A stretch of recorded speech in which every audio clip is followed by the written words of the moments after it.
তো সেই জন্য আমরা সরকারকে অনুরোধ করছি, আহ্বান জানাচ্ছি যে এই ব্যবস্থাপনাগুলো করেন।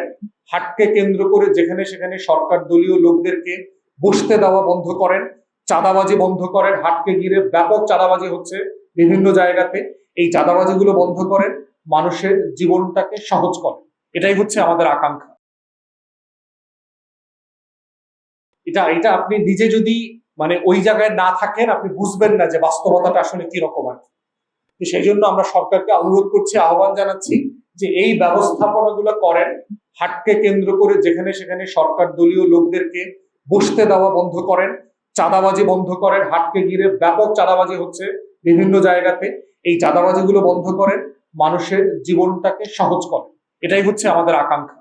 রাষ্ট্র মানে হচ্ছে যে রাষ্ট্র মানুষের জীবনটাকে আরামদায়ক করবে, সহজ করবে। এই করবার প্রক্রিয়াতে যা যা করণীয় আপনারা সেগুলো করবেন। এটাই চাই যে নতুন রাজনৈতিক বন্দোবস্ত গণ অভ্যুত্থানের পরের এই বাংলাদেশে। আজকে টপিকে আসি যে ঈদ আসলেই আপনার সবসময় যে সংকটটা আমরা ফিল করি সেটা হচ্ছে যে কোটি কোটি মানুষ এলাকা ছেড়ে বিভিন্ন জায়গায় যান, যে যেখানে কর্মস্থল থেকে বাড়িতে যান, বাড়ি থেকে আত্মীয় স্বজনের বাড়িতে যান।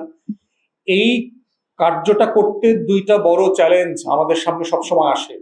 সেটা হচ্ছে পর্যাপ্ত যানবাহন না থাকা। আপনি এখন যে কোনো জায়গায় যান, গাবতলী যান, সায়দাবাদ যান, মহাখালী যান, দেখবেন যে হাজার হাজার মানুষ অপেক্ষা করছে একটা বাসের টিকিটের জন্য, একটা ট্রেনের টিকিটের জন্য। আবার যেই যানবাহন আছে সেই যানবাহনের কোয়ালিটির অবস্থা ভালো না। আমি এরকমও দেখেছি, বরিশালে গিয়ে আমার এলাকায়, এই এলাকায় দেখবেন যে ভিক্টর বাস আছে, যেটা এখান থেকে সদরঘাট পর্যন্ত যায় মুরিট্টি। আমি পদ্মা সেতু পার হয়ে দেখি যে এইটা ঢাকা থেকে যাত্রী নিয়ে বরিশাল যাইতেছে। যেই মুরিট্টিন ঢাকায় চলতে পারার কথা না 5-7 কিলোমিটার, সে 400 কিলোমিটার বরিশাল হয়ে সে কুয়াকাটা পর্যন্ত যাবে যাত্রী নিয়ে। সোনার বাংলার অবস্থাটা দেখেন যে কোন জায়গাতে আমরা আছি। যেই মাল ঢাকায় চলতে পারে না, যেই মুরিট্টিন, সেটা আপনি একেবারে সমুদ্র সৈকতে পাঠাই দিচ্ছেন হলিডে করার জন্য। ও তো লাশ নিয়ে হলিডে করবে, ও তো জীবিত মানুষ নিয়ে যেতে পারবে না ওইখানে। কিন্তু দেখার কেউ নাই সোনার বাংলায়। আমাদের জীবনটা এই রাষ্ট্র, এই সরকারগুলো এত সহজ করে আপনারা নিচ্ছেন। প্রতি বছর একই ঘটনা ঘটতেছে, কিন্তু আপনারা কোনো অভিজ্ঞতা নিচ্ছেন না। প্রতি ঈদে শত শত মানুষ মারা যাবে, এই ঈদেও সোনার বাংলায় শত শত মানুষ মারা যাবে। আপনারাই রিপোর্ট করবেন যে এত শত লোক মারা গেছে। আর কতদিন রিপোর্ট করবেন? মারা যে গেছে সে তো বাইচা গেছে, হাজার হাজার মানুষ যে পঙ্গু হয়ে যাবে প্রত্যেকটা জার্নিতে, এই মানুষগুলোর দেখভাল করবার দায়িত্ব এই রাষ্ট্রের কি আছে? কোথাও কি কোনো দায়িত্ব তারা নিচ্ছেন? পরে হচ্ছে যে আপনার আজকে টপিকে আসি যে ঈদ আসলেই আপনার সবসময় যে সংকটটা আমরা ফিল করি সেটা হচ্ছে যে কোটি কোটি মানুষ এলাকা ছেড়ে বিভিন্ন জায়গায় যান, যে যেখানে কর্মস্থল থেকে বাড়িতে যান, বাড়ি থেকে আত্মীয় স্বজনের বাড়িতে যান। এই কার্যটা করতে দুইটা বড় চ্যালেঞ্জ আমাদের সামনে সবসময় আসে। সেটা হচ্ছে পর্যাপ্ত যানবাহন না থাকা। আপনি এখন যে কোনো জায়গায় যান, গাবতলী যান, সায়দাবাদ যান, মহাখালী যান, দেখবেন যে হাজার হাজার মানুষ অপেক্ষা করছে একটা বাসের টিকিটের জন্য, একটা ট্রেনের টিকিটের জন্য। আবার যেই যানবাহন আছে সেই যানবাহনের কোয়ালিটির অবস্থা ভালো না। আমি এরকমও দেখেছি, বরিশালে গিয়ে আমার এলাকায়, এই এলাকায় দেখবেন যে ভিক্টর বাস আছে, যেটা এখান থেকে সদরঘাট পর্যন্ত যায় মুরিট্টি। আমি পদ্মা সেতু পার হয়ে দেখি যে এইটা ঢাকা থেকে যাত্রী নিয়ে বরিশাল যাইতেছে। যেই মুরিট্টিন ঢাকায় চলতে পারার কথা না 5-7 কিলোমিটার, সে 400 কিলোমিটার বরিশাল হয়ে সে কুয়াকাটা পর্যন্ত যাবে যাত্রী নিয়ে। সোনার বাংলার অবস্থাটা দেখেন যে কোন জায়গাতে আমরা আছি। যেই মাল ঢাকায় চলতে পারে না, যেই মুরিট্টিন, সেটা আপনি একেবারে সমুদ্র সৈকতে পাঠাই দিচ্ছেন হলিডে করার জন্য। ও তো লাশ নিয়ে হলিডে করবে, ও তো জীবিত মানুষ নিয়ে যেতে পারবে না ওইখানে। কিন্তু দেখার কেউ নাই সোনার বাংলায়। আমাদের জীবনটা এই রাষ্ট্র, এই সরকারগুলো এত সহজ করে আপনারা নিচ্ছেন। প্রতি বছর একই ঘটনা ঘটতেছে, কিন্তু আপনারা কোনো অভিজ্ঞতা নিচ্ছেন না। প্রতি ঈদে শত শত মানুষ মারা যাবে, এই ঈদেও সোনার বাংলায় শত শত মানুষ মারা যাবে। আপনারাই রিপোর্ট করবেন যে এত শত লোক মারা গেছে। আর কতদিন রিপোর্ট করবেন? মারা যে গেছে সে তো বাইচা গেছে, হাজার হাজার মানুষ যে পঙ্গু হয়ে যাবে প্রত্যেকটা জার্নিতে, এই মানুষগুলোর দেখভাল করবার দায়িত্ব এই রাষ্ট্রের কি আছে? কোথাও কি কোনো দায়িত্ব তারা নিচ্ছেন না। তাহলে আপনারা ঈদ যাত্রাটাকে নিরাপদ করবার জন্য যা যা করণীয়, এইটা এই দেশের গবেষকরা, যাত্রী কল্যাণ সমিতি, বুয়েট, রোড সেফটি ফাউন্ডেশন থেকে শুরু করে অনেক সংগঠন ইতিমধ্যে বহুবার বলে দিয়েছে। সিম্পলি এই কাজগুলো করা দরকার। কিন্তু কোনো সরকার এই কাজগুলো করছে না। আমরা আবারও এই মৌসুমে সরকারকে মনে করিয়ে দিচ্ছি যে দয়া করে যেই কাজগুলো করা দরকার সেগুলো করেন। যাত্রী মৃত্যুকে কিভাবে অ্যাভয়েড করা যায়, তাদেরকে আহত হওয়া থেকে কিভাবে অ্যাভয়েড করা যায়, রোড সেফটি কিভাবে এনশিওর করা যায়, আইন শৃঙ্খলা বাহিনী আমরা চাই। অতএব এই ঘটনার প্রত্যেকটা জায়গা থেকে একইভাবে আমরা এটা বোধ করছি, রাজনৈতিক নেতাদের বক্তব্যে শালীনতা দরকার, ভদ্রতা শালীনতার একটা সীমানা টানতে হবে। আমরা প্রত্যেক দিন সরকারের সমালোচনা করছি, মাননীয় প্রধানমন্ত্রীর পলিসির সমালোচনা করছি, কিন্তু ব্যক্তিগতভাবে আক্রমণ করার রাজনীতি থেকে বেরোয় আসা দরকার। এটা নতুন রাজনৈতিক বন্দোবস্ত আমরা বলছি। এই ব্যক্তিগত আক্রমণের রাজনীতি করলে দেশ তো বদলাবে না। তাই আমাদের জায়গা থেকেও রাজনৈতিক সহনশীলতা এবং ভাষার সীমানা ঠিক করে রাখা দরকার। এই এত কিছুর ভিতরে দেখবেন আর একটা গুরুত্বপূর্ণ দুষ্টামি সরকার করেছে, সেটা হচ্ছে সচিবালয়ের যে আপনার সুপ্রিম কোর্টে যে সচিবালয় করা হয়েছিল, এই সচিবালয়টা তো র্যাটিফাই করা হয় নাই, বিলুপ্ত করে তার টোটাল ওয়ার্কফোর্স আইন মন্ত্রণালয়ে নিয়ে আসছে।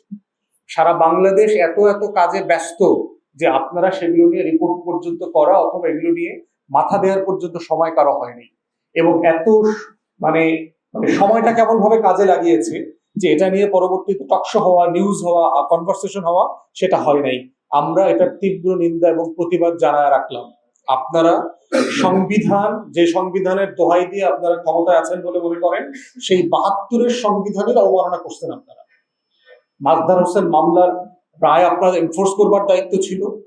সম্প্রতি যে রিটের ডিসিশন আসছে যে এই সংসদ সচিবালয় সংবিধান আলোকে ৭২-এর সংবিধানের আলোকে 116 রিপ্লেস করে যেই স্বাধীনতার প্রশ্ন ছিল, সেই জায়গাগুলোকে আপনারা আবার অবমাননা করেছেন। অতএব যারা ৭২-এর সংবিধান যুক্তে যুক্তে মুখে ফেনা তুলছেন, এই কাজগুলো করবার মধ্য দিয়ে কিন্তু আপনারা গণভোটের রায়কে অমান্য করেছেন।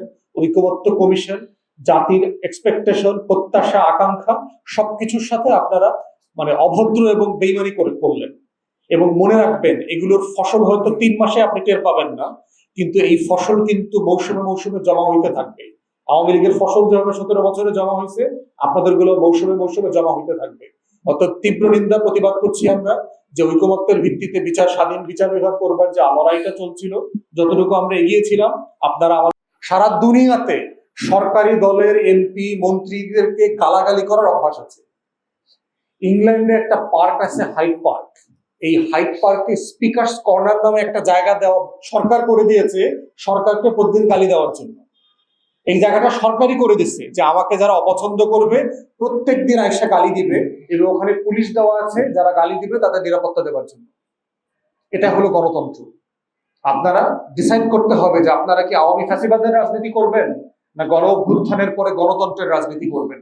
গণতন্ত্রের রাজনীতি মানে হচ্ছে কোনোদিন কখনো গায়ে হাত তোলার রাজনীতি করা যাবে না।